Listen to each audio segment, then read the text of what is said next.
Sylhet battalion ৪৮ BGB কর্তৃক ৪ কোটি ৮০ লক্ষ টাকার চোরাচালানি মালামাল আটক করা হয়েছে।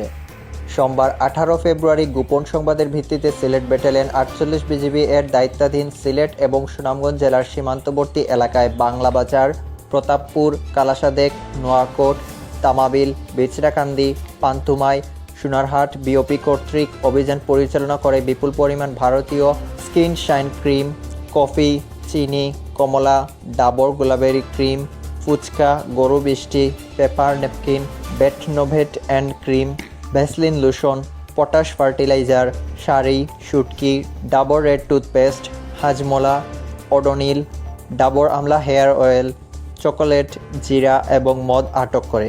আটককৃত মালামালের সিজার মূল্য ৪ কোটি ৮০ লক্ষ ৬৭,১০০ টাকা। সিলেট ব্যাটালিয়ন ৪৮ বিজিবি এর অধিনায়ক লেফটেন্যান্ট কর্নেল মোহাম্মদ নাজমুল হক বলেন, ঊর্ধ্বতন সদর দপ্তরের নির্দেশনা অনুযায়ী সীমান্তে নিরাপত্তা রক্ষা ও চোরাচালান প্রতিরোধে বিজিবির আভিযানিক কার্যক্রম ও গোয়েন্দা তৎপরতা সর্বতোভাবে অব্যাহত রয়েছে। এরই ধারাবাহিকতায় সীমান্তবর্তী এলাকার অভিযান পরিচালনা করে চোরাচালানি মালামাল জব্দ করা হয়।